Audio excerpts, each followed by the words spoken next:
Thank you. Hello, everybody. Everybody, today is Wednesday, November 5th, 2025. We're at the Administration Building for an Instructional Subcommittee meeting. Deb, can I please get a roll? Mr. Dias? Here. Mr. Corey? Here. Ms. Flaherty? Here. Salute to the flag, please. I pledge allegiance to the flag of the United States of America and to the republic for which it stands, one nation, under God, indivisible, with liberty and justice for all. Thank you. On to 1.3, open meeting law. Pursuant to the open meeting law, any person may make an audio or video recording of a public meeting or may transmit the meeting through any medium. Attendees are therefore advised that such recordings or transmissions are being made whether perceived or unperceived by those present and are deemed acknowledged and permissible.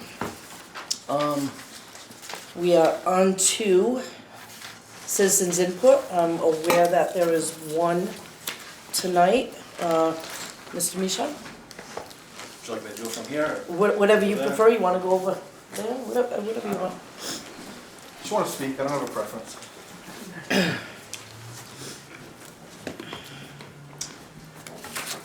Hi, I'm Keith Michon, President of the Fall River Educators Association, and I'd like to speak to you tonight about something you'll discuss, the competency determinations for graduation in response to the MCAS no longer being used as a high-stakes testing requirement.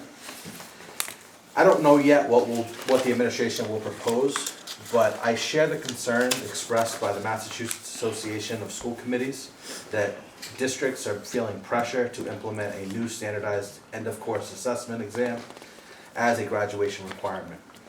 That would directly conflict with the overwhelming will of the Massachusetts voters who rejected high-stakes testing as a graduation requirement. A major factor in that vote was recognition that standardized tests are flawed and that students deserve multiple, authentic ways to demonstrate their learning. State regulations clearly outline 3 pathways for evidence of mastery: a final assessment for a course, or a capstone or portfolio project, or another equivalent measure identified in the district's competency determination policy. I urge you to reject any graduation determination based on standardized tests and instead allow students true choice and multiple avenues to demonstrate competency. I also want to address a broader issue.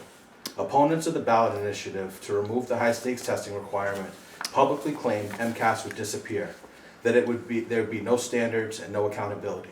Those claims were misleading and created unnecessary fear. I attended school during an era of standards without high-stakes testing. There were clear expectations and accountability, but there was also flexibility, creativity, and trust in educators. Over our time, our system has shifted towards excessive focus on test scores and away from student experiences, curiosity, and authentic learning. We have become too reliant on commercial, curricula, and outside vendors, and not reliant enough on the expertise of our own educators. Some may have lost faith in teachers' ability to determine competency and mastery. I have not.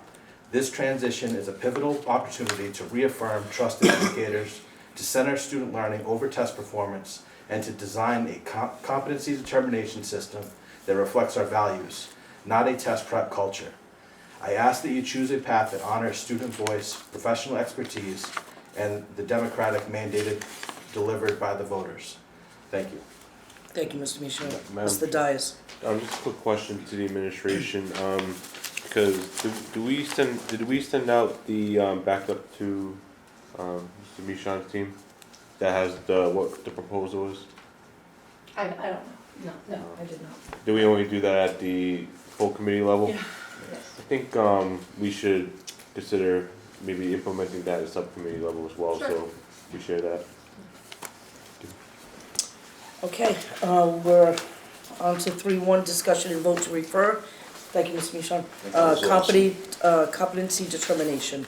Who was that? Yeah, You, so I can sir? start and then folks will jump in. So Okay. I appreciate a lot of our secondary folks are here. So as you know, we were tasked with determining, as Mr. Michon just referenced as well, how the district will has to create a policy to how kids will demonstrate competency, right? And so what we're proposing here, this is due by the end of December, so just to be clear around sort of what our deadline is. And so our thought was to really bring this here for some feedback with the potential to refer, to the full committee for approval or maybe additional feedback, but still have plenty of time in order to meet our deadline as required by DESE at the end of December. And so I can have Beth jump in a moment, but just to orient you to this, we've separated this by content area. So you'll notice that in ELA, what's in black is basically the language that's in the template already. What's in blue is what we are proposing, okay? And that's the same across all content areas. The other pieces that are in here are also what an appeals process will look like, considerations for students with disabilities and English learners, and then considerations for late enrolling students. So those are like the major sections. So we can go through content by content if you all would like. I don't know what's the easiest way to. Well, yeah, because I mean, Yeah, for sure. I feel very nebulous now since the mandate was passed in the vote. Okay, is this a step? This is a step toward trying to figure out what our new path is going to be in mastery moving forward, curriculum-wise, right? So I think it's important for you to go at Sure. least briefly content areas. So what we did was really try to provide a vast array of options for kids to demonstrate, for students to demonstrate mastery. And so if you look at the first page in ELA, you can see that the student must satisfactorily complete ELA 1 and ELA 2 or equivalent coursework as identified in the program of studies. And then one of the following, and you'll see several ors listed there intentionally. We wanted to provide multiple opportunities for kids to demonstrate competency, right? So we didn't want to just keep this isolated to sort of one path, right? Like just an end of course exam. So you'll notice in ELA as an example, earn an average of meeting or exceeding on a district argument, expository, and narrative benchmark. Many of these benchmarks are already in the ELA courses that kids would be taking, right? Could I just say one Sure, thing go about ahead. that one in particular? Because the ELA department, when we were talking about it, felt very strongly that the kids should have mastery in those 3 areas. We know that we didn't exactly write in there is that those assessments are given every year. So they would essentially have 4 times throughout their career, if they start as a freshman, to pass each one of those. Okay, because there's 4 years of English. Correct. So they'd have multiple, yeah. The English, the state recognizes all of them as the Okay, competency. the competency. Okay. So you'll see in the second bullet, and many of these you'll see some similarities content to content, right? So past specified cumulative credit recovery exam, so an opportunity for kids that might be on a credit recovery path to demonstrate competency. There is an option for some selected performance tasks, right, aligned to certain standards. So what does that mean? Selected performance. So maybe, I don't know, Jess, if you want to talk a little bit about what a performance task in ELA could potentially look like. Perhaps a debate, a speech, I'm trying to think what's really called out in the standards, but just off the top of my head, that's what comes to mind. Pretty much not a standardized test. So a project, Yeah. a participation in debate, different types of tasks like that. We would obviously select what those were, Yeah. that the student had to demonstrate. But again, another opportunity for a student who might not demonstrate mastery through a benchmark or through this particular writing, here's another avenue where that child might demonstrate some success, right? We want to recognize that students who are maybe taking AP exam, and if they attain a 3 or higher, that should satisfy, the competency. What's a 3B? I don't know if it's 3 is rated. recognized by Yeah, most colleges. yeah. So- College credit. yeah. Same thing with SAT or PSAT. We have groups of students who are doing that, right? And so, we're proposing earning a 450. Right, so who selects that number? Because they're different. When I went through, they're different numbers, We did, I believe, Drew, right, the 450? Yeah, we kind of looked at, some different states who have been using SAT as one of the options. Colorado is an example that we had like a deep dive of like SATs and proficiency level. And also we looked at Rhode Island, I believe, which has it as an option for English, and then kind of thought that this was, based on what we could find, a score that would demonstrate mastery in ELA. Right. I was just wondering why they were different. Why math was 460, English was was 450? I think typically on average across the US, scores are higher in math on Okay. SAT than English. Yeah, we looked at trends. Okay, yeah, it was I just, think that's why, yeah. thank you. The other one is, passing an end of course final exam, again as an or, right? So for some students, maybe that is the piece Their that niche, yep. is helpful for them. We wanna recognize, the dual enrollment early college courses, and so we're proposing a minimum 2.0 GPA in one of those courses if a child's dually enrolled right now, at the college level in a course.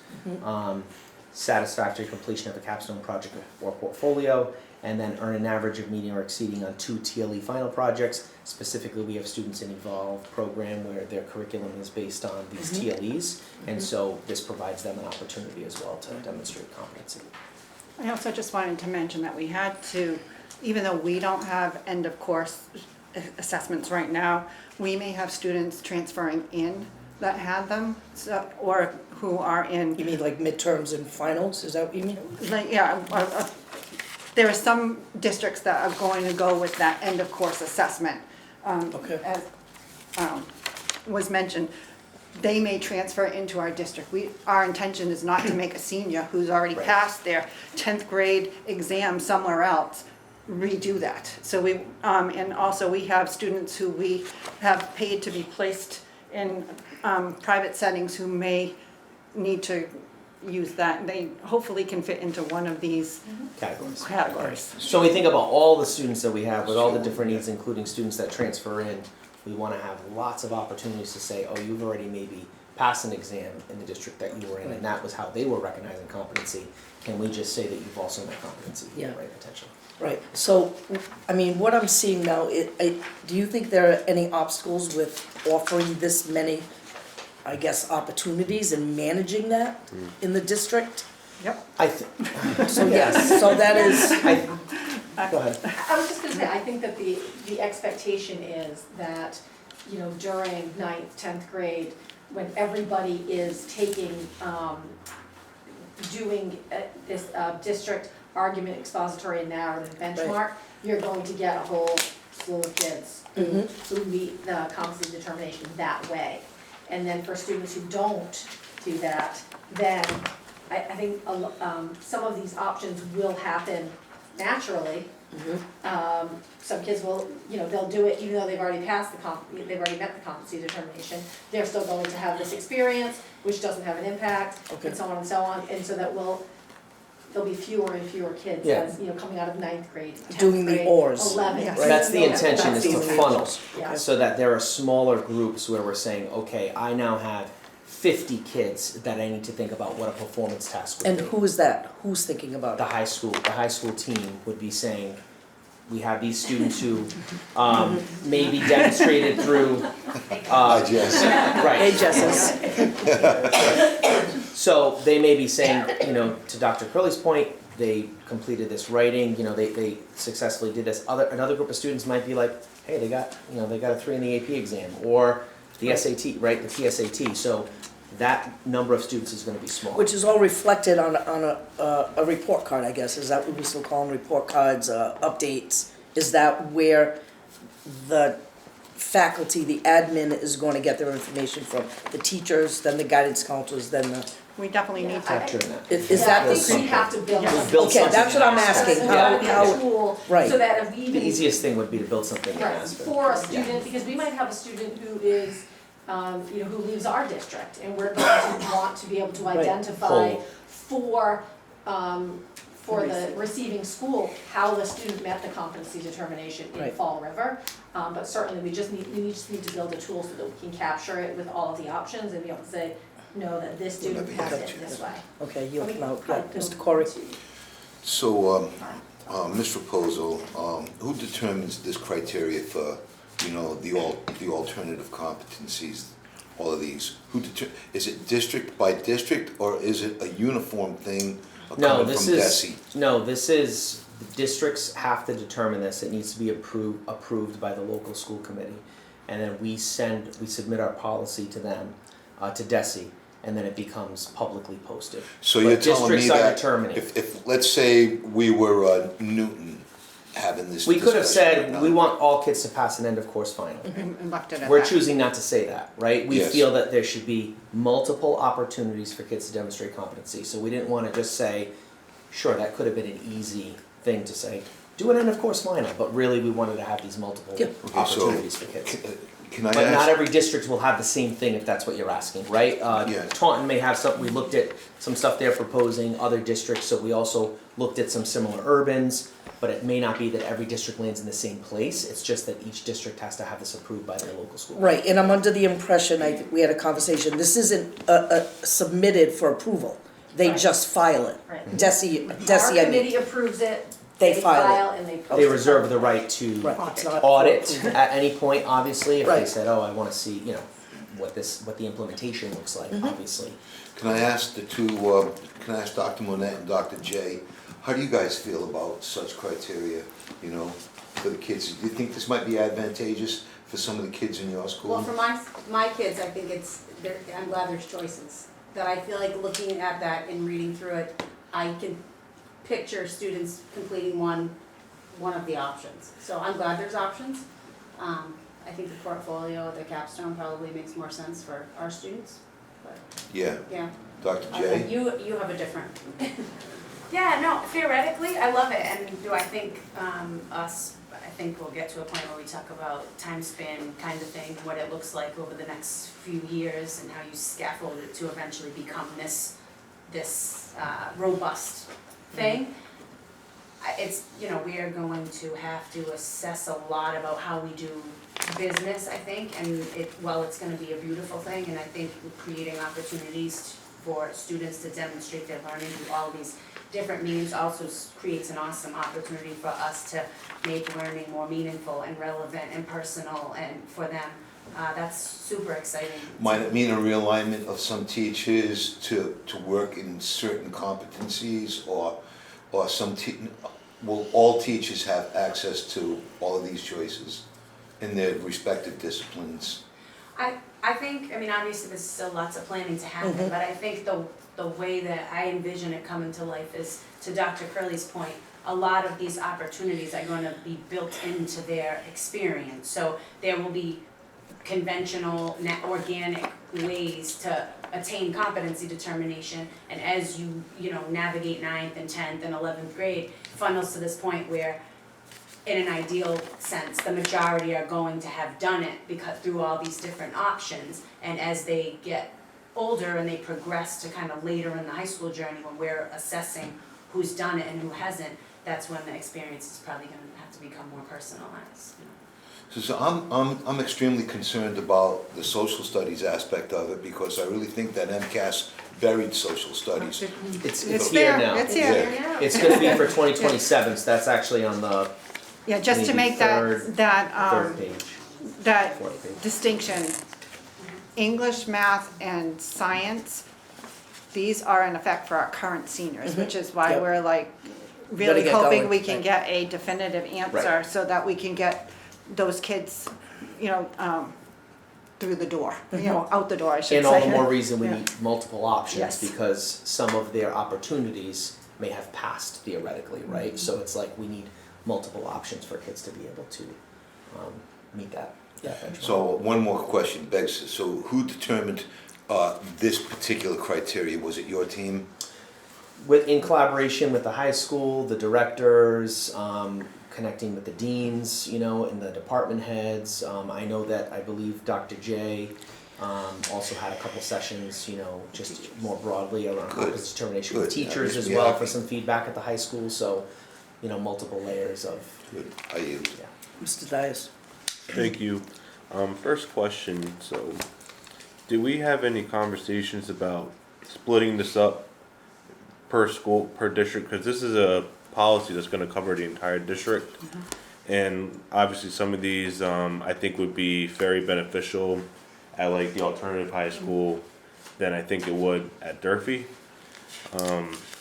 Each time we met, we actually met as a group, Ms. Shaw, the principal of Stone, Dr. Monette, Dr. J, as a group, and that's the reason you'll see several different or options, as we were calling them, as we were iterating around this, because we wanted to make sure that we were capturing all of our students, right? And so we made sure that, you know, they were at the table and had input on this policy so that we had multiple options. Sure, no, I agree with that, but I personally believe this policy should be split up per school and an option per school. I feel like it's for the I think district. it's a district I don't think policy you that's can by applicable. school, to my knowledge, I'm not sure though, Yeah, that's been my understanding, and that's not to say maybe Because there's, kids also move, right? Right, but you can have it in one policy, but like a section for Durfee, a section for Stone, a section for RPA with different requirements, but if you're saying it has to be, so are there particular elements of, say, the ELA one that you would say,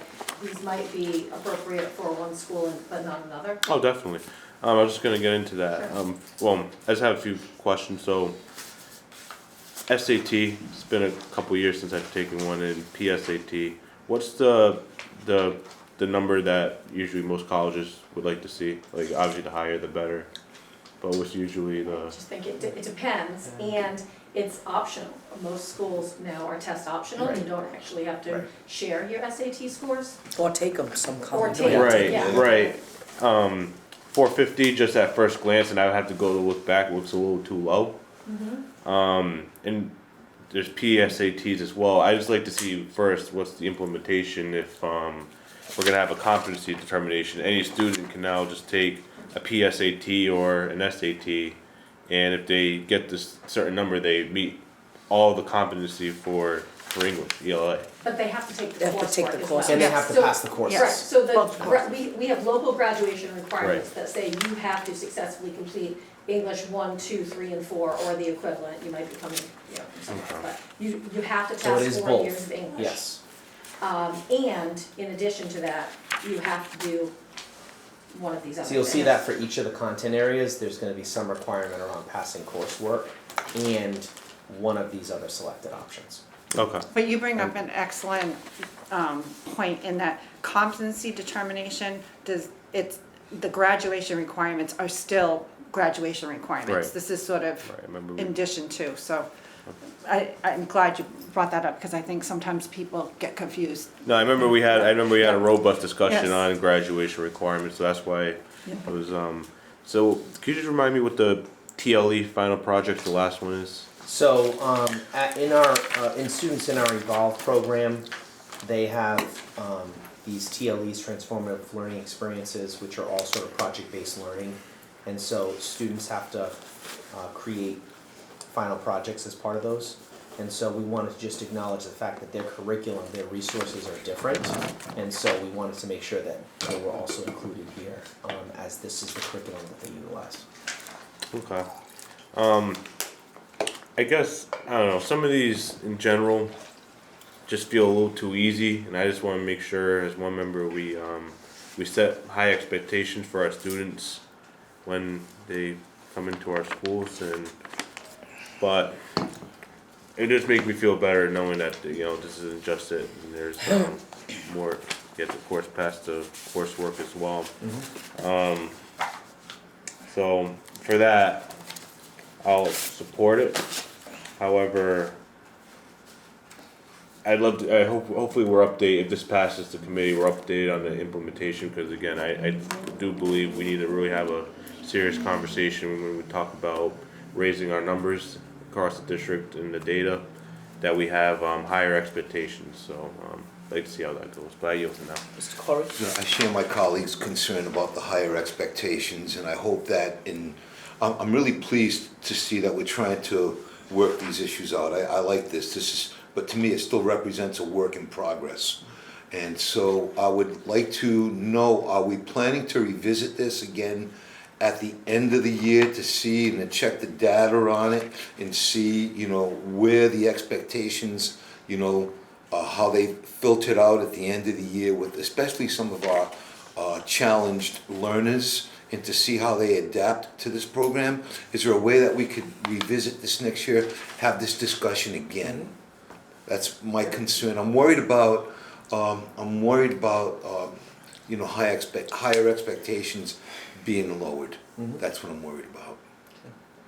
Yeah, I think, we can certainly revisit. I think what will be most helpful is for us to see how many students are meeting competency with which specific bullet, right? So once we have that data, we can say, well, the majority of students demonstrated in this way, right? And then we were left with this filter of students and this filter. So I think that would be the most helpful thing, is for us to be able to look at the numbers and say, this many students met competency through this path, others through this path, right? And I think there's nothing that says that we couldn't potentially, next year, as we implement this, or the year after, come back to the table and say, actually, we wanna revise this a little bit. Yeah.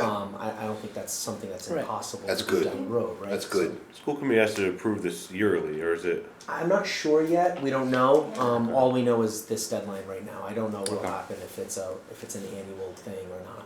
Thank I you. think what gets tricky, and we're up against it this year, is that when you change, if the policy changes, you're changing that competency determination, that graduation requirement for a group of students. Yeah. So it's like there's always going to be this like 12th grade class that's about to graduate, and it's like, can you change the requirement midstream for those Right. students? Who maybe met a competency determination when they were in 10th grade, using the policy at that time. Yeah. And then what are the implications? So it's almost this idea that like potentially we would need to have policy changes that say it'll take effect for the class of, Right. and maybe it's like Future the current class. freshman class kind of Yes. thing. I'll entertain a motion to refer. Motion to refer to the full committee? Second? Deb? Mr. Darius? Yes. Mr. Corey? Yes. Ms. Lowry? Yes. Before we move on, did Brian, did you want to go through the other subjects, or is it much the same I mean, type I of think it's argument? similar, again, this is coming back to the full committee, so, you Yeah. know, we can discuss again, but I think it's similar. The only other sections, as I mentioned, were considerations for students, some language there around students with disabilities, English learners, and then, the appeals process and late enrollments, so those are the other. Quick question, if I may, Go ahead, quick question, review, I was going through the appeals process, the review team, if someone appeals their determination, what does that team look like, who's involved? I don't know if we put it, let me look if there's actual team members I think it in was- there, I think we missed said it. who it would be, let me just go back and get to that section, sorry.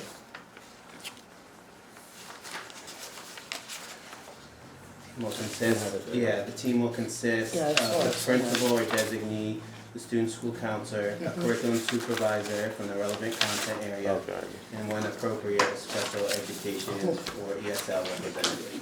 thank you. It's been such a Sure, long day, sure. yes. So, I know that we already voted Yeah. to move it on, but I wanted to ask Mr. Michon, how do you feel about this in general, in your gut? Is this like a step in the right direction? Definitely, I feel good about it. I think this is along the lines of what I had in mind. Yeah. A lot of different options. I think it's a great first meeting, and then I look forward to the full committee discussing it. I did have one thing I wanted to ask if option could be, can the CD of the sending district be one of the competency? Can So you if repeat had- that? Oh, If you had a that's a good idea. transferring student, could one of the competencies be, or the sending district? So if Taunton has another competency that they met, but we don't have that competency, could that be included? And then could all the districts in the state do that, so that help each other? That's a good idea, so competency certified by prior district. Right. I do know that from being at meetings with Yeah. superintendents, that might not be the case. Right. I think it makes sense. This and we- question and we came up. will add- We can add language, specific language here, but it is not necessarily the appetite in every district across the state. And Thank why is that? Lack of trust?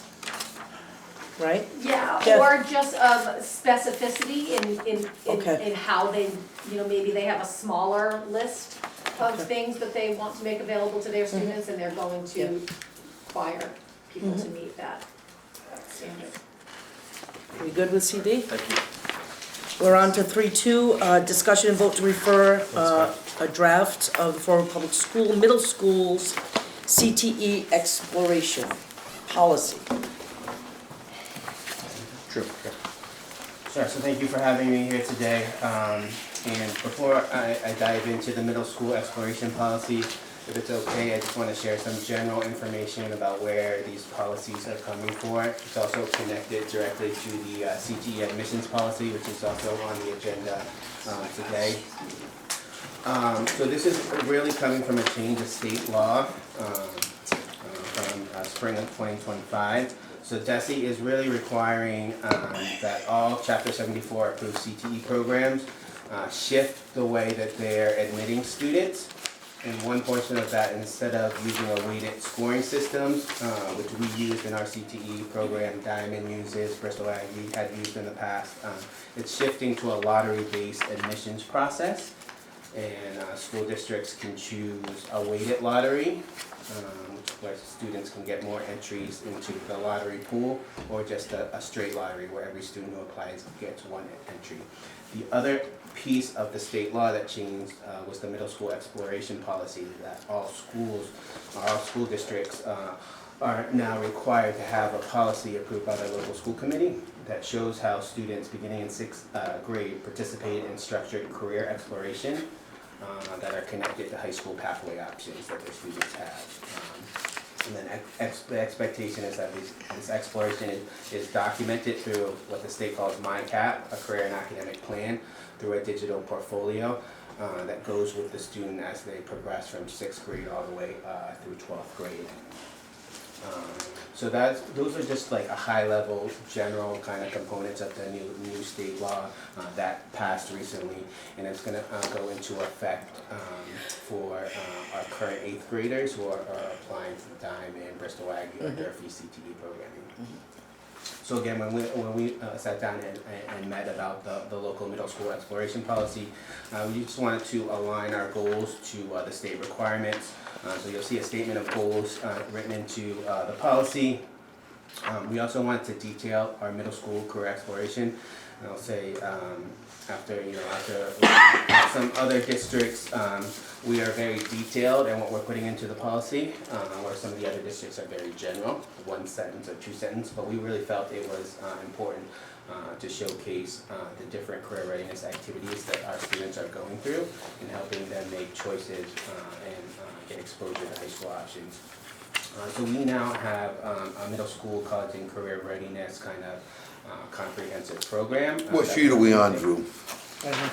Sorry, page 2, under middle school career exploration activities. This one. The middle school exploration policy. So just as part of raising students' awareness, we have structured lessons that are led by the school counselors. We go in between 2 and 4 times per school year in grades 6, 7, and 8. And some of those lessons are specifically tied to high school pathway options available at Durfee or others like Diamond. And others are related to career opportunities and learning about themselves and how they operate and how their personalities or their strengths may be connected to future career options. We also have all of our 8th grade students attend a field trip to Durfee where they explore all of the CTE programs at Durfee, as well as other important pieces like athletics and arts and academic opportunities at Durfee, so that they can visualize it and see it. We provide opportunities for students to explore other high schools as well, such as Diamond and Bristol Aggie.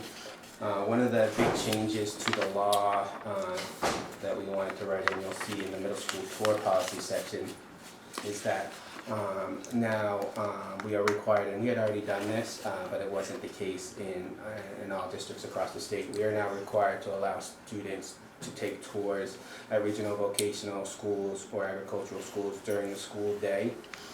Without penalty to the student, so we can't give them an unexcused absence or penalty for their grade. So we want to specify that. And the other piece of the law that changed was that these sending schools now have to pay for transportation.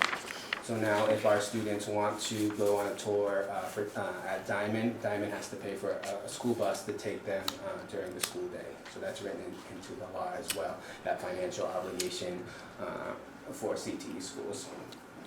Just some other opportunities that we put into the policy. We have some enrichment opportunities, including our summer enrichment camps, which aligns with CTE for younger students to be exposed, things like culinary and cosmetology. We have infographics and videos on our website where students and families can explore different pathways. We also have several middle schools who are kind of running pre-CTE programs, construction, culinary arts, criminal justice, and project legal aid, engineering. Can we pause there for 1 second? Sure. Those four you just mentioned, that there's one in each, they're not in all middles, all of Correct. those are not in all middles, Correct. right? And that's how we're staying for a while, right? Cause we just started the criminal justice. Except some of the schools do have PLTW, a couple, We have medical detectives at all three, okay, yeah. Okay. Computer science at 2, and engineering this year That too. Right, can we just get a list, Mhm. maybe just a little update of where Sure. we are in the middle schools for CTE for Monday? Thank you. Think, Good. so, I don't know if you wanna wait till questions for the end, but,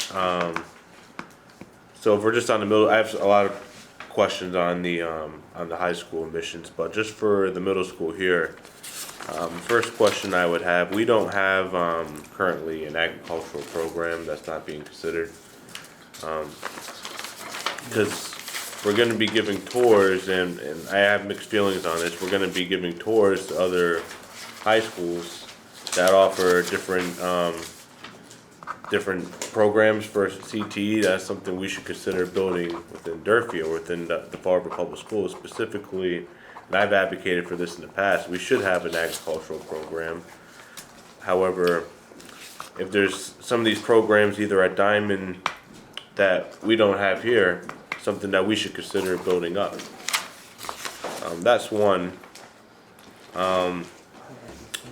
That's all my question really on the middle school. I do have more questions on the high school admission, so I'll save it for there. Okay. You can't replicate the high school program. Yeah, you're not supposed to replicate the Replicate the high program school that program. another school has. You have to go through a long process with like an MOU. You have to show the demand and the need. The state discourages replicating a program that is already available to students at a regional school. Well, I'm a little confused because we have, for example, a culinary program at Durfee. There's a culinary program at Diamond that's replication. I don't. And we would have had to go through a process to make that happen. There are other programs that we wouldn't be able to because of, lack of demand, lack of demand in the community, lack of demand maybe from in terms of student interest and things like that. But I don't believe we've ever pursued an agricultural program. No, I don't think so. I also, may I, And you're thank thinking you. about a feeder at the middle school, was that your question? Like to add something at the middle level around that? Or, yeah, or just see, and that's explore how I was gonna get to, Yeah. I think what you're speaking of is different than what we're Okay. covering right now.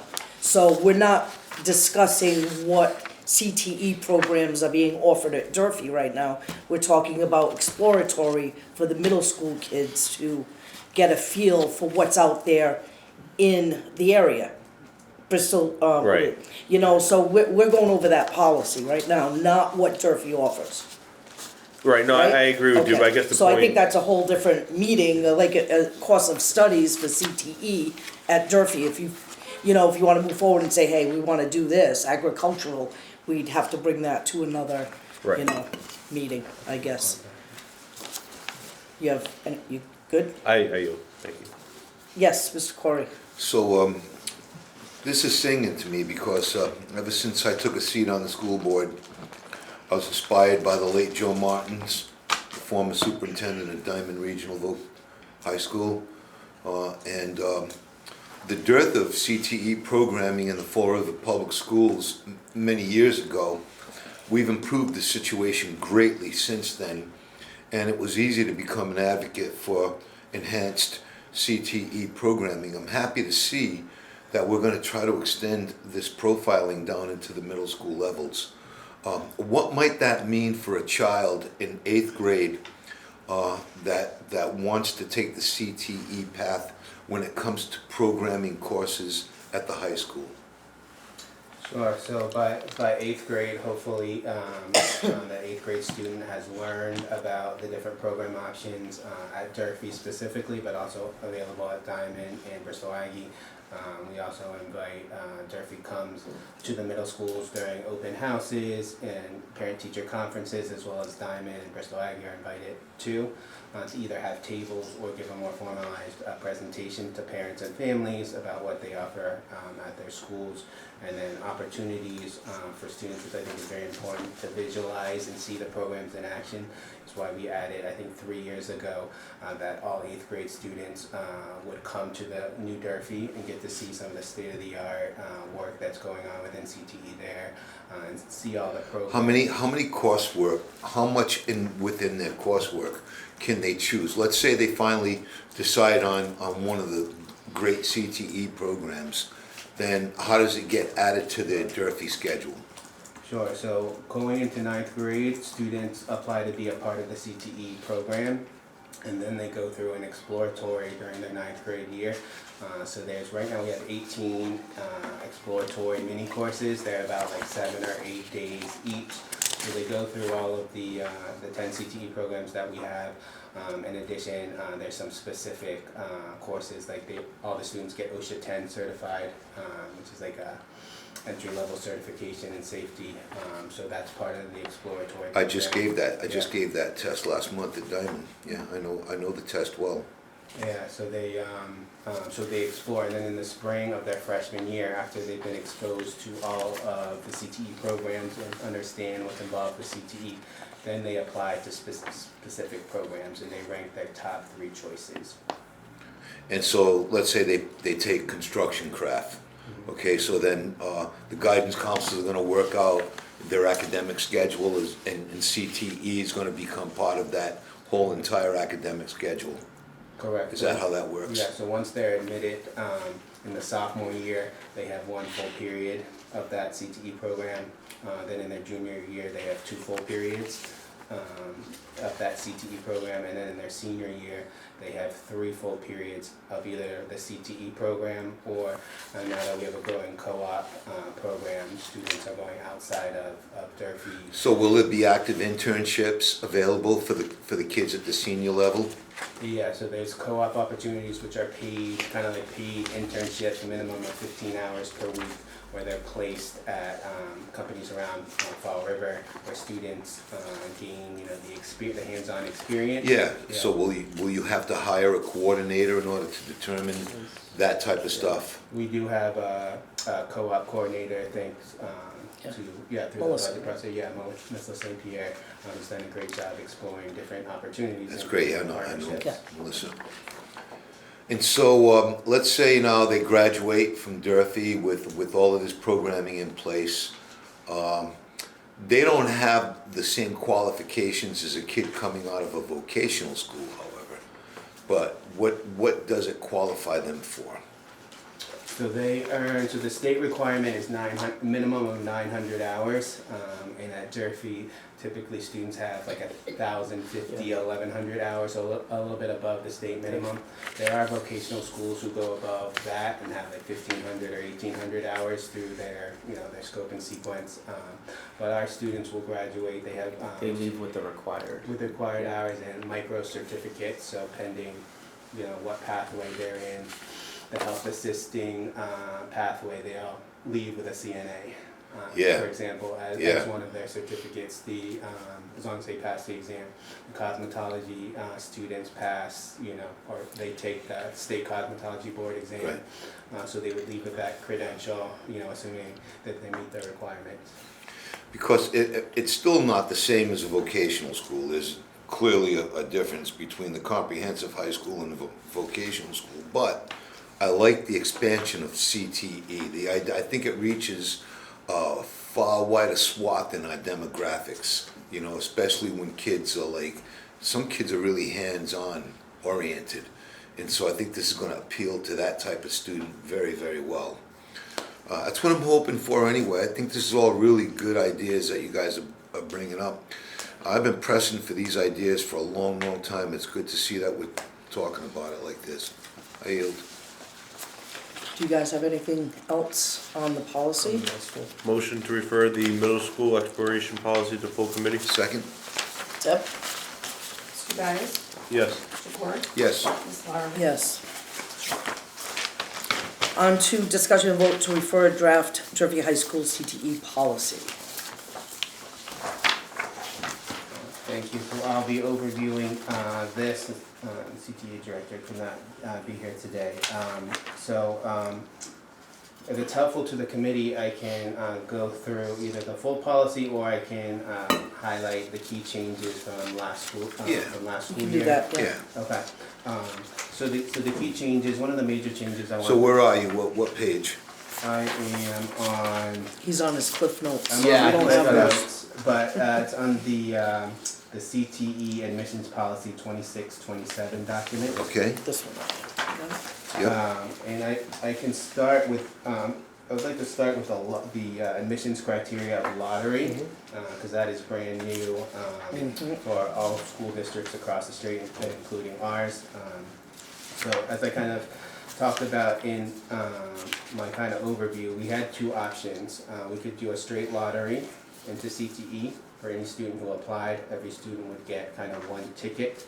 And the way that the state is framing it is that you have a public lottery where each student has like a number or some sort of identifier, and you're kind of pulling tickets out of the hat. And this person gets in until you reach your capacity. Then you start a wait list. And you continue pulling until every number has been drawn. So that's kind of the state framework. And as I kind of mentioned before, the opportunities are to do a straight lottery where every student who applies gets one, or you can do a weighted lottery where students can get extra entries based on specific criteria. And there's 3 specific criteria that the state allows you to use if you want to, and that's at the decision of the school district. So the weighted lottery criteria that some districts are using and what's allowed by the state is, one is attendance, and there's specific criteria. If you had less than 27 unexcused absences in the last 270 school days, you would get an extra kind of entry into the lottery, and if that was the choice. There is one on suspensions as well. If you were not suspended under 37H and 37H and a half over the past school year, which is really long-term suspensions, right. you get an extra ticket into the lottery. And then the third one is interest, and so you can require students to show some sort of interest outside of the application. It could be attending a tour, could be submitting a personal statement or personal video, it could be a letter of recommendation from a non-family member, but that could also qualify as an extra entry for a school district who chooses to use that. Is there criteria. discretion? Yep. Is there discretion for There is discretion. the last one you said? Yes, there's discretion. Interest. There has to be multiple opportunities for interest, and the state does, I think, say that, let me see, I think there's specific pieces that you must offer, and then there's discretion for additional opportunities as well on the interest one. We decided. We're proposing a straight line. I just wanted to give some context. We're proposing a straight lottery, and we're doing it for, a couple reasons. One is you only need to go to a lottery if your enrollees kind of outmatch your capacity. And for the past year, we're predicting for next school year as well, we're going to give a seat to every student who applies to CTE. So the lottery only happens if the number of. If there's a wait list. If there's a There's wait list, yes. The second piece is we want to really focus on increasing opportunities and access to some of our struggling students, our more vulnerable students, because we know that who students are necessarily in 8th grade isn't the student that they'll be in 10th grade or 11th grade. And we want to give students opportunities to connect with hands-on, meaningful opportunities that align with their interests. We don't want to leave any students out because of lack of not hitting one or more criteria. So we feel by doing a straight lottery, everyone has an equal opportunity to be involved in the CTE discovery program. And once they go through the CTE discovery program, there is weighted scoring to get into specific CTE programs. So once you end, your ninth grade year and you apply to cosmetology, let's say, engineering and visual design, there's a recommendation from the discovery teacher, there's attendance, there's academics, and there's conduct that goes into who goes into that program if, let's say, 30 people want cosmetology and they have space for 12. And then there's a wait list in that. But to just enter into the discovery program, which is what these criteria are for, we felt the straight lottery was the best. What happens if too many kids want one program and it leaves another program a little bit short? So it's two filters, two layers, right? So the first, if there's an excess of seats in the ninth grade, in the discovery, there's no lottery, right? Once kids are in the discovery, if they're in because there was not an excess of seats or through a lottery, then they're gonna make choices. So kids will pick, top 3 or 4 or 5. After they've experienced the different opportunities, kids will pick, their top choices. And then the team at Durfee looks at what the students' choices are, as well as what seats are available, and has to make decisions to give kids either their first choice or their second choice or their third choice. Yes. Yeah, Once they've experienced the exploratory. Yeah. Once they've experienced, so there are some students who And that's the process now. That's the Anyway, process yeah. now, they may get admitted to their third choice, or they may get admitted to another program, and at that point they can choose to opt out of CTE if they're no longer interested, or go into that third Good, choice. so there's an opt-out clause. Yes. Because I see some of the disadvantages of this program in my work at the other school. And I know that some kids are just left out, and feel like, oh, I didn't want this shop, and so I'm not happy. And they give a half-hearted effort to their overall education, as a result of that. So it seems like you guys are trying to cover all those angles, and then there is an opt-out policy if they're not happy. So that's pretty cool. I yield. Mr. Dias? Thank you. I agree with my colleague. I fully support the CTE program, and I fully support its expansion. Not a fan of lotteries whatsoever, and I think, and I personally won't support a straight lottery for this. Specifically, right before this subject came up, we just approved a middle school exploration policy with a straight lottery. If a middle school student puts in the time and effort into attending a program like this, going to tours to different programs,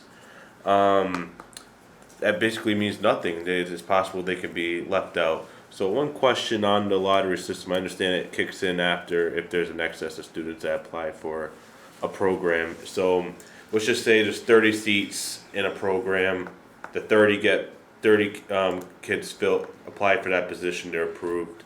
And we say there's 5 extra. Those 5 extra who apply for a program going into the lottery, or how does that work? It's the lottery's only to get into the ninth grade exploratory. It's not a lottery to get into the specific program. So once the lottery is just for admission and to say you're going to be part of the CTE and exploratory, but once you're in the exploratory, there's no lottery to get into, let's say, construction versus culinary versus something else. It's just that kids are making their choices and then they're going to get placed in a program. So the lottery is to get into the, does that make sense? That makes sense. Yeah. So the lottery is to get to that ninth grade. But So still, you're asking if there's like even one more, so let's say there's, I don't know how many spots, 400 right now, I wanna say there's. Yeah, not that I forget, many, but close to like. I thought it was like 380 or something. Yeah, it's Right. just under, so let's say that there was 380 spots and 400 kids expressed interest. My understanding is that then the lottery would have to take effect because there's 400 kids that wanna get into the exploratory. Right. And there's only 300 You answered that question, I appreciate it. But going back to my previous concern, this exploration, if student takes part in this, is basically useless. And I think we need to have some basic merit I to think go into all a students program. take part of the exploration though. That's all 8th graders. That's all middle school Yeah, students. all students, whether or not they end up applying Yes. into a CTE program, they're getting classroom workshops, there's advisory lessons, they're going Every middle school. to Durfee for a tour, so they're all getting this experience. Also, to just understand what they like and what they don't like. So maybe they understand that they don't want a specific program or they don't want to apply into CTE. But it's really about exposing students to different career opportunities, and as they're progressing towards high school graduation, so that they can make informed choices about their next step. It sounds like what you're saying is that we do this work, let's say you have students who are demonstrating all this interest, and then you don't necessarily have the number of spots, right? It sounds like that's what you're saying. Right, but I think if we're a lottery, I like to see the backup and the change of the law. Just a review, if this goes to the full committee. But I believe there just needs to be some basic merit to go into a CTE program. And I think specifically the third one you mentioned with, like if there's a tour or something, like if there's interest, I think that needs to be considered, there should be a priority there. So that's my position there. Last question on transfer students. So do we have data on how many students transfer in to the high school from do we have data on what school they come from, if there's a vocational? So my question would be, if a student transfers from some random vocational high school across the state to come into Fall River Public Schools, they go to Durfee, is there anything that can be done for them to be considered if there's openings into a similar program that they might have been a part of? Yeah, transfer students. So in the policy, there's the policy that on C, which is on page. Right, that's what I was reading, yes. Yeah, that's what you're reading. Yeah, so we do have a lot of students who transfer in from Diamond specifically, but also from comprehensive schools, Attleboro, Taunton, etc., who may be in a CTE program. So if there's available spots and the student is interested, we encourage them to apply. And they're either admitted or placed on the waiting list at that point if that program is full. Okay. I yield for now. So just so I understand, so you're kind of inquiring about the weighted versus non-weighted. That's my position, that's what I would support, yes. I do wanna point out that for students who want to be part of the unweighted lottery, they have to apply. Sure. So there is an expression of Yes. interest in that application. So everybody does the visits, they're participating through advisory activities, they're learning about the program. Students do have to express interest beyond that by applying, and then they get, then they're Sure. considered in the lottery. One follow-up question, could we make the position that interest could be something extra that shows specific interest in a specific trade? Either it may be, they're coming from middle school, so it's not really much they could have in terms of experience. However, maybe if it's something that's family, it runs in the family, like there's like lines, like years worth of like grandfather, or was in a specific trade, is that something that can be? I'm wondering I don't have the application in front of me, Just but an I'm almost example. wondering if Part of the some of application is the why are you application could just be a interested? question around, Yeah. tell us why you're interested. That might already be on there, it's not in front of me, but it sounds like that could just be melded into the application process, because as the superintendent said, the student still has to demonstrate interest, but I'm curious about, are we capturing right now? Tell me why. I'm sure there's probably something on there, but I don't know I don't know what it looks like off the And top some of the my head. criteria that the state uses a couple criteria, like either a virtual or an in-person tour at a program. So visiting Durfee, which all of our 8th graders do unless they're absent that school day. They also allow for a video submission or personal statement of interest, a letter of recommendation from a non-family member to show interest. And then it says each school district can also determine additional measures Sure. to demonstrate issue. So to your point, we could list other One quick specific question. criteria if we went that way. Are you I'm just gonna end with this, I know, cause Diamond switched their system to a lottery, and I've heard over the last few months from many parents who, have children attend Diamond, how much they aren't happy with that lottery system, so I think we might get some pushback here as well, but I yield with that, thank you. I have to echo those comments. I know the lottery is supposed to lean toward more equity, I think. I think that's where the state's coming from in their mandate, in mandating the lottery. But I know that, I just hear some of the other side, the oppositional side. I've run into a few students who are like really disheartened. So let's say, Drew, we have a young lady at the 8th grade level who's exploring especially cosmetology because her mom or her aunt or something like that is a hairstylist, and this is what she wants to maybe pursue at the high school level. Is she subject to that lottery, or can she be affirmed into that program?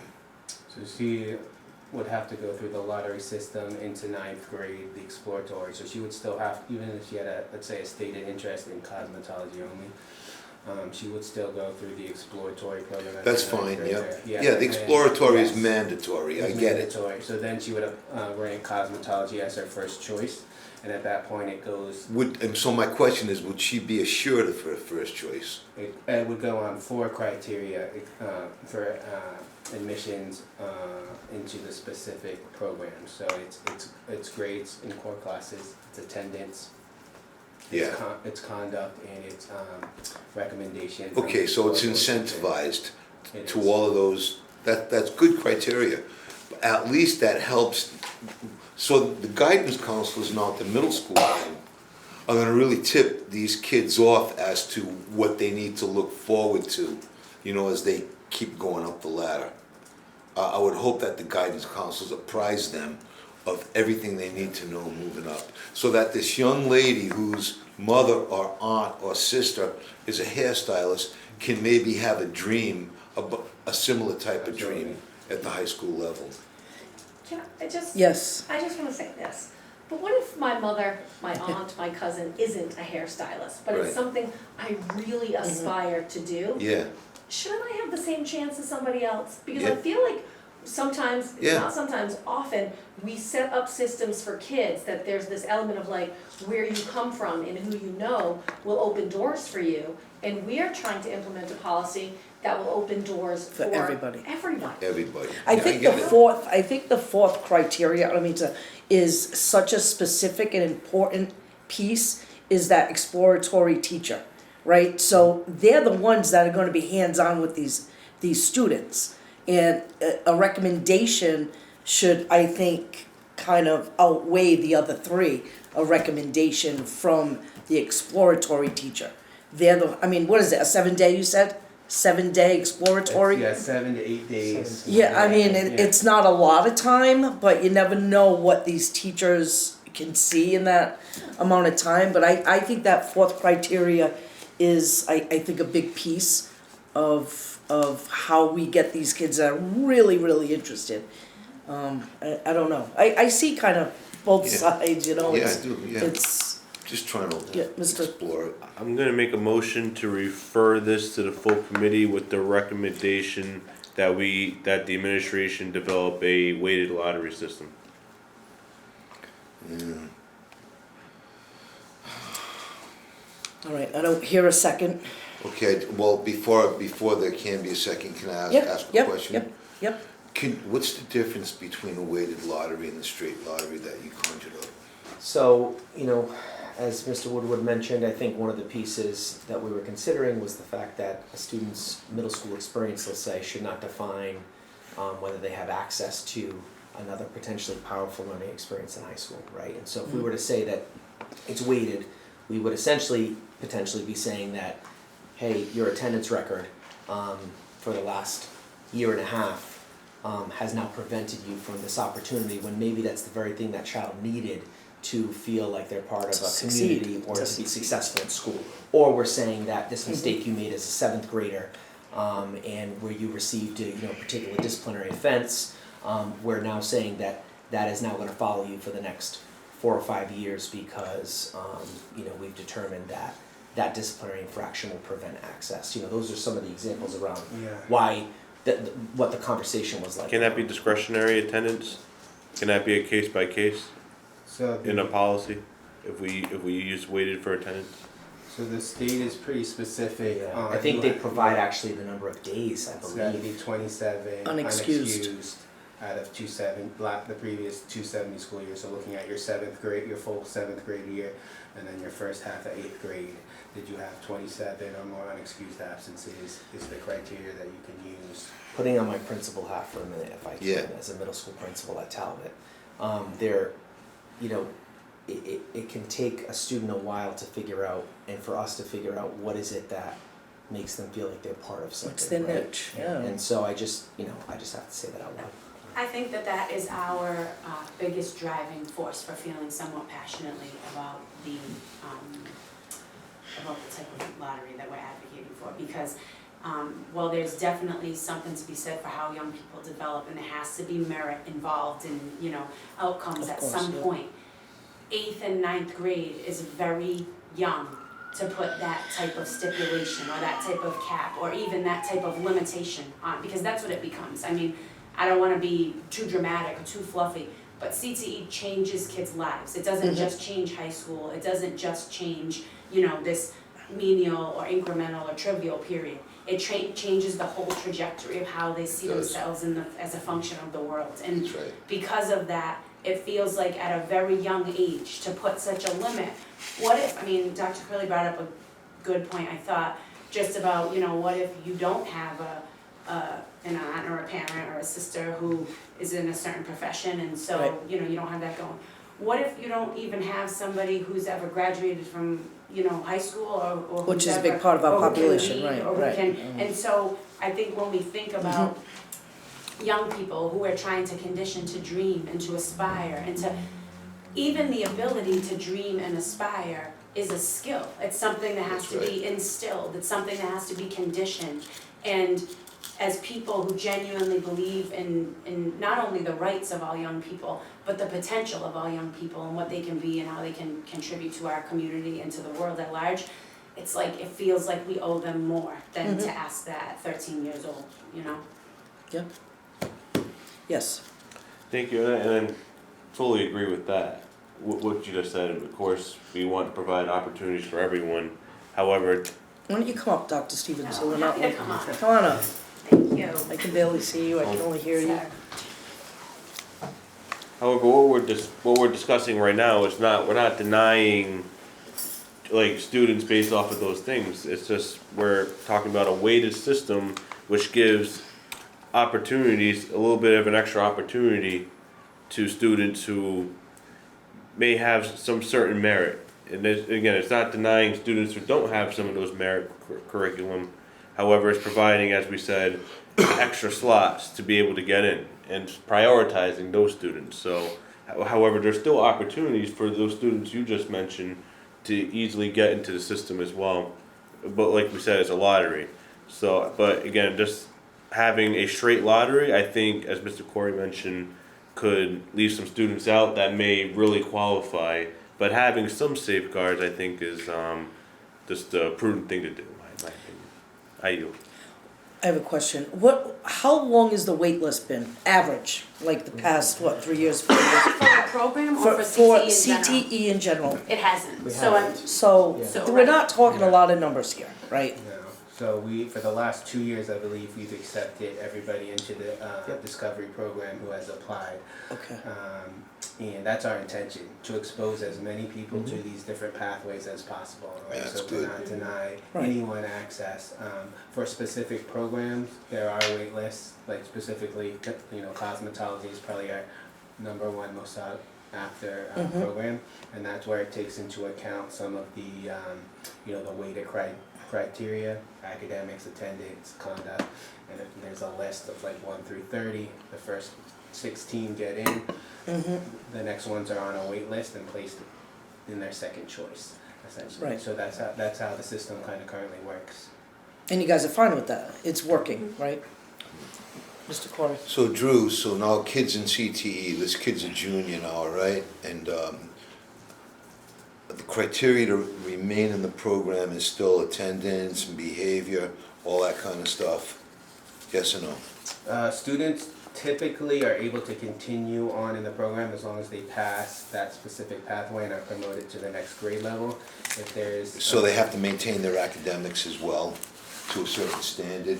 And if a kid is a behavioral issue, do people work with them to try to keep that child involved in growing in the program? All that kind of stuff, right? yes. Right, so, but does that affect the merit base? Not laughing at you, I'm laughing at Dr. Stevens. Yeah, no, I just wanna make sure that, I think, is there any data on graduation rates for kids involved in CTE? Is it proven that most kids that are in CTE programming generally graduate from high school? So I don't wanna speak specifically to numbers that we don't have in front of us. Yeah, I don't- The graduation rate is I'm much just higher talking for general. CTE students, yes. Yeah, it's Yeah. basic, it's a motivational thing, I would think. Good, okay, that's. They leave with a diploma plus credentials that they can take to a Yeah. career and skills as That's well. why I love Yeah. CTE so much. It's so important. I wish we could grow it even more, but I've been told that we can only grow it incrementally Yeah. because we can't compete with vocational schools, So, but I think it's great. This work is great. Thank you, I yield. Can I get a motion? I'll Well, Mo- we never you got a made second, motion, so that, right. So, I don't know about, I'm gonna go with the administration's make a lottery. motion. Make a motion to adopt this to the full committee, The based on our recommendation. discussions here. I'll second. Mr. Dias? No.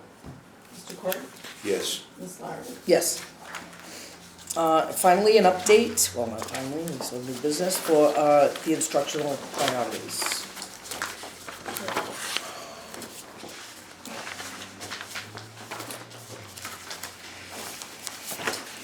So on this. Yep. So each year, we are required to submit a district sort of improvement plan or prioritization plan around the work that we're doing. Specifically tied to, we have a district instructional leadership team that has folks on it that represent, elementary, middle, and high school. And so this is really a summary of what that work is. We partner with the statewide system of support, so we have a couple of folks from DESE that work closely with myself and my office and this team and actually come on site, at least once a month, sometimes twice a month, and participate and engage in these meetings. And so we are really required to identify a pretty narrow priority. So you'll see at the bottom of page 1 that we have a description of the priority there. Last year we had a priority that was also related to development of language, specifically in mathematics. This year what we're calling out specifically is our work with students with disabilities and multilingual learners. So we've really tried this year to elevate, as you know, we have this concurrent thing, work happening in special education around inclusive practices, right? And so we've partnered closely with special education department around offering professional development and training to a lot of the cluster coordinators and supervisors in the special education department around content, and curriculum, so that they can work to scaffold what the curriculum is for students with disabilities, right, and support teachers in that way. And so really this document captures, what that priority looks like, how it will be implemented, and then I want to just bring you to so page 5 really outlines, there's a section on role clarity. So this is really important to us. The team spent a lot of work thinking about what is it, how do we hold each other accountable for this work, right? And so that's really what the section is about, is really around in everyone's role. So myself, the superintendent, assistant superintendent, right to building principals and content directors. What is everyone's responsibility in order to execute this priority, right? And to actually move student achievement as aligned to the priority. So I think that's an important section to look at in pages 5 and 6 that outline each of those responsibilities. And then on page 8 is really what our benchmarks are around monitoring. So you'll notice that we have benchmarks in there, either by November or January, some different, work that we'll be doing as a team to monitor implementation of the priority. And then the last thing I just want to call out is on page 9, which continues on, is what the targeted support is for schools. And so we have schools that have really been identified as places that we provide some targeted support, and you'll see that on those next few pages what that support looks like. Last year, and it's really I think just deepened this year, we have some district level directors. Really we've been strategic around putting schools in learning pods and really pushing central office support into schools to work alongside building leaders and teams. And so you'll see some of that really coming through in what the support to schools look like. As an example for myself, I have several schools where I'm either there weekly or bi-weekly with the principal and their leadership team actually engaged in planning. We might be looking at student work, we might be walking in classrooms, we might be looking at data and action planning, but I'm really alongside the team with them engaged in that work. And so we've really been intentional about trying to push as much of our support to the sites to be able to support schools with instruction. So, Any questions? I do. Mr. Corey? I'm really happy that you're doing that. That's great, because it keeps everybody's eyes on the targets that we need to hit, and it keeps all the teams together, and that's really good. I'm going to take you back to the first item today on competency determination, and in the mathematics competency determination, I'm seeing calculus, algebra, geometry, but I'm not seeing business math or accounting as an option. And I don't know how much of that is in our control as a district, or is that in the state's control through the Department of Education? I know there are certain courses. So you're referring to what courses would qualify as? So when MCAS was instituted, one of the worst memories I have was the disassembly of the business department at Durfee High School. There was an entire department dedicated toward business, math, and accounting, and life skills, budgets, all that kind of stuff that's practical to the everyday child in school. Whereas calculus, geometry, and algebra just aren't. And I know our math scores are hurting in Fall River. I realize that. They have been forever. They hurt when I was in high school. I was a terrible mathematics student. I got by because I was good in the ELA and social studies. Because math, I was just buried. Yes. But I brown-nosed my teacher to give me a passing grade. That's not on the competence, that's not one of the options here. But, Just to get into CTE. Yes. That's not one of the options. If we go back to competency for a minute, on page 2 is the math. I just want to call out, because I know this was referenced earlier around Yes. maintaining high expectations, right? So in the math, you'll notice that on page 2 of competency, students have to complete Algebra 1 and Geometry or Right. equivalent coursework. They have to successfully complete those courses, right?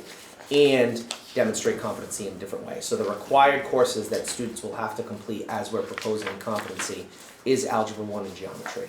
Yeah.